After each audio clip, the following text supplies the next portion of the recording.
Olá, eu sou Márcia Santos, artista plástica, arte educadora e pesquisadora. Como artista plástica, eu tenho mais de 30 anos de experiência participando em salões, exposições, tanto no Brasil quanto pelo mundo, tenho prêmios. Como arte educadora, eu trabalhei desde pré-escola até o ensino superior, no qual eu ainda trabalho atualmente. E como pesquisadora, eu exerço pesquisas no campo da gravura. Defendi minha dissertação de mestrado na Unesp em São Paulo, com gravura sobre policarbonato, que é um plástico.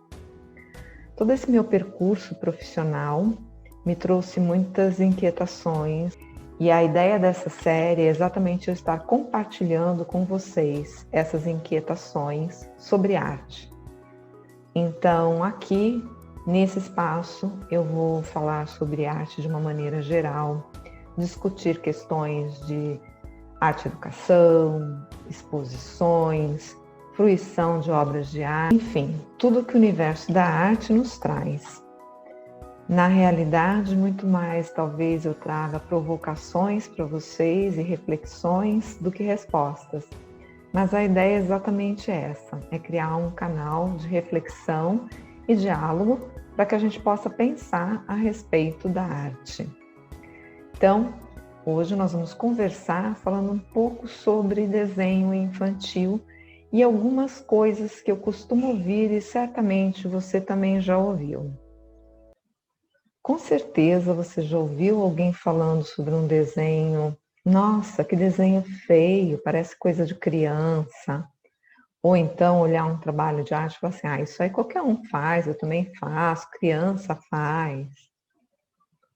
Então, o que leva um artista a fazer um trabalho que pareça ou possa ser comparado a uma produção infantil, um grafismo infantil? Eu vou começar essa nossa discussão mostrando alguns desenhos de criança. Por exemplo, aqui nós temos um desenho que a criança afirmou que era um homem condenado. E aí talvez aqueles que queiram se aproximar de um realismo perguntem assim, mas onde está o homem? Será que o homem é o azul? O homem é a linha?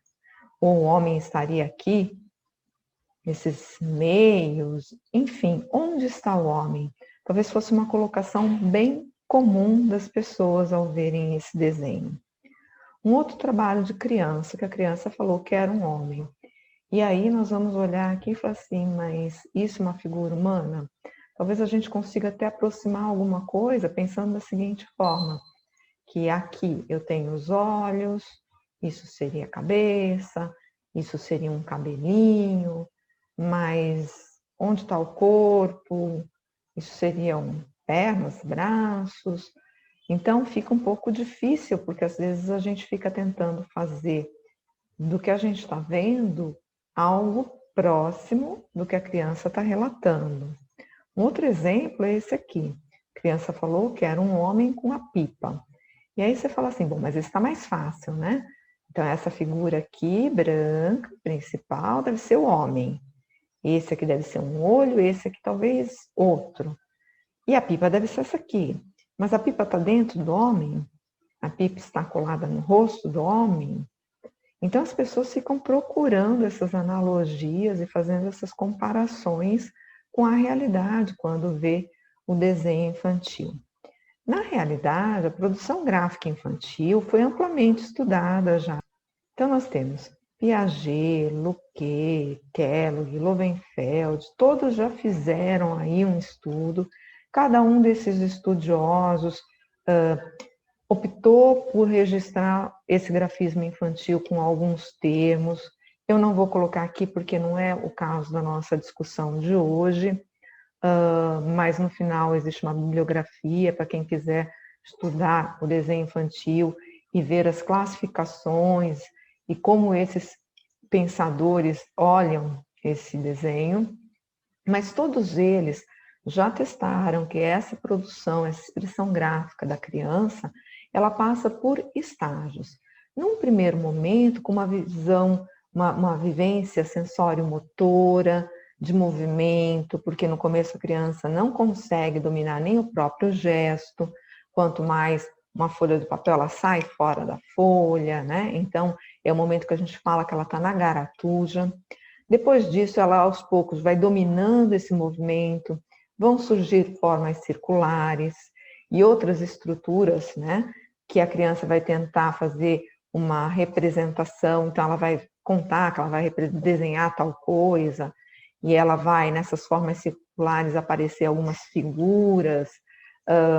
Então, por exemplo, na figura humana a gente percebe a cabeça e os membros saindo da cabeça, algumas outras características, como a transparência, né? Então a casa está lá, as pessoas estão dentro, mas você consegue ver as pessoas dentro do desenho da casinha, quer dizer, a casa é transparente. A questão emocional, então o tamanho da figura maior normalmente corresponde ao afeto que a criança tem a essa figura. Então, todos esses estudiosos, eles já perceberam que o grafismo infantil vai passar por todos esses estágios até chegar na busca do realismo, quando já a criança já está um adolescente, já está maior.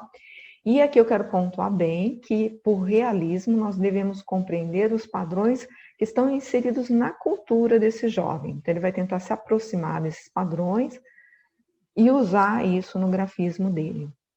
Mas existe uma pergunta que eu gostaria de fazer, já que nós sabemos que todos os estudiosos já estudaram, já validaram o grafismo infantil e essa passagem, esse percurso que a criança faz, por que ainda muitos pais que comemoram, por exemplo, a criança, ela primeiro senta, depois ela começa a ficar de quatro, depois ela engatinha, depois ela começa a se levantar com apoio, até conseguir andar. Os pais comemoram esses estágios, porque muitas vezes as pessoas desvalorizam também o grafismo infantil, porque acham que algo tem que ser logo superado, e não incentivam essas vivências das crianças.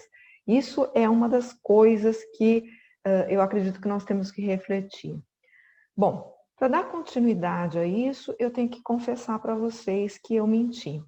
Os desenhos que eu mostrei anteriormente não eram de crianças, mas são desenhos de Miró, de um artista.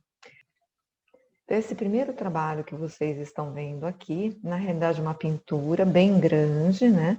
E que Miró intitulou A Esperança de um Homem Condenado. E aqui do lado nós temos, agora sim, uma garatuja, né?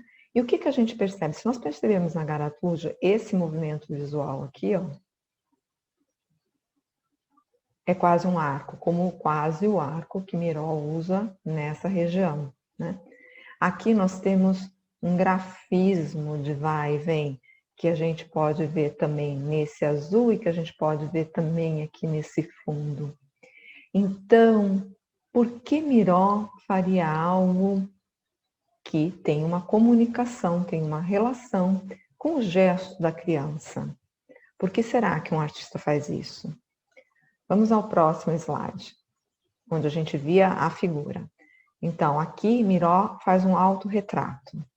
E óbvio que Miró era uma pessoa perfeita. Então, ele tinha nariz, ele tinha boca, coisas que ele suprimiu do autorretrato dele.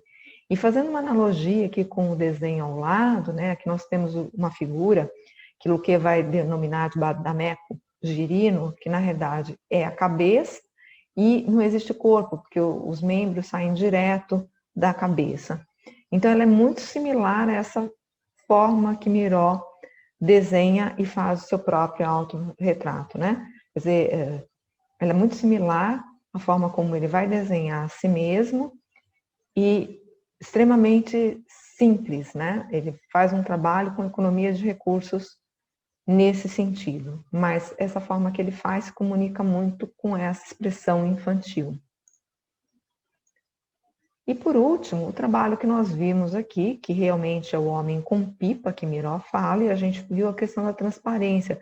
A gente não sabe se a pipa está dentro do homem, colada na cara da figura humana, né? Se nós entendemos essa primeira forma aqui como uma figura. Eu estou fazendo uma leitura aí dirigida, né? E aqui do lado nós temos um desenho infantil, que está no livro do Méridier, e que a criança, né, intitulou que era o gato que tinha engolido a velha e o papagaio. Então a gente vê a figura do gato e dentro do gatinho duas figuras que a gente supõe uma seja uma velha e a outra o papagaio. Então eu consigo ver dentro do gato. Então ela está mostrando a questão da transparência no desenho infantil. Muito bem, então por que esse artista se aproxima da produção infantil? Tem elementos, ele usa elementos gráficos que as crianças usam, essas resoluções. Eu gostaria de trazer um artista, que é o Egon Schiele, porque muitas vezes as pessoas perguntam, mas o Miró vai ver que fazia daquela forma, porque vai ver que ele não sabia desenhar. Muitas pessoas podem pensar isso e pensam isso ao ver obras abstratas. Uma fotografia do Egon Schiele, aos 19 anos de idade, e aqui um desenho que ele fez, um autorretrato em grafite que ele fez anteriormente, com 16 anos de idade. E a gente percebe que já aos 16 anos, se eu pensar em um desenho realista, ele sabia muito bem se autorretratar. Então, quando eu pego essa obra aqui, já madura dele, e eu percebo uma série de deformidades que a gente poderia falar assim, né? Então, uma mão muito longa, esses contornos todos tortos, não exatos, né? Que são totalmente diferentes dos contornos que ele coloca aqui. Quando ele adota esse estilo e ele busca essa expressão, na realidade eu sei que ele sabe desenhar. Então, por que ele faz essa opção? Por que os artistas fazem essa opção? Muito bem. Como eu não posso assegurar um exato motivo de cada artista fazer a sua obra como ele faz, eu trago para conversar com a gente um pouco o Gombrich, que é um historiador da arte e que escreveu, trago duas citações do livro dele. Primeiro ele fala assim: o artista moderno quer criar coisas. A ênfase está em criar e em coisas. Ele quer sentir que realizou algo que não existe antes. Não apenas uma cópia de um objeto real, por mais habilidosa que ela seja, mas algo mais importante e duradoura do que ambos. Então, a primeira coisa que ele nos afirma é que o artista quer criar coisas e que muitas vezes para ele não é importante que a criação tenha uma relação com a realidade que nos cerca. A segunda afirmação, ele começa com a primeira afirmação que ele faz na introdução desse livro de História da Arte. Logo na introdução, ele fala o seguinte, que a arte é algo que não existe, que o que existe são somente artistas. E aí ele continua a discussão nessa introdução, que é muito interessante, eu recomendo que vocês leiam. Existe só a introdução disponível na internet. E quando chega nessa página 474, ele volta a ela, mas ele nos dá uma conclusão. Ele fala o seguinte: não existe realmente essa coisa conhecida como arte, existem somente artistas, isso é, homens e mulheres que são favorecidos pelo maravilhoso dom de equilibrar formas e cores até estarem corretas. Esse grifado do corretas é do autor. E mais raro ainda, que possuem aquela integridade de caráter que jamais se contenta com meias soluções. Então, ele quer dizer o seguinte: o correto não significa ter uma relação com o real, mas o correto com aquilo que o artista sente e quer expressar. Com certeza, os artistas que fazem obras distantes da realidade, abstratas, surreais, como você queira chamar, com certeza eles o fazem por vontade própria e porque isso faz parte da expressão deles. Para finalizar, para você que é um educador, ou um pai, ou somente um interessado em arte, eu gostaria de recomendar esse livro.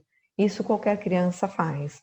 O texto e as ilustrações são da Denise Rochael, e ela faz nesse livro aproximações entre o desenho infantil e as obras de Miró. Exatamente o que eu fiz no começo aqui do nosso encontro. Eu vou deixar para vocês também aqui nas referências alguns livros desses pensadores que estudaram, se debruçaram sobre o grafismo infantil. Então, se você quiser saber mais, consulte a bibliografia sobre grafismo infantil, pesquise e pense na produção infantil como algo tão necessário à evolução da criança, quanto o engatinhar, o caminhar e todo o processo pelo qual a humanidade toda passa. Até a próxima!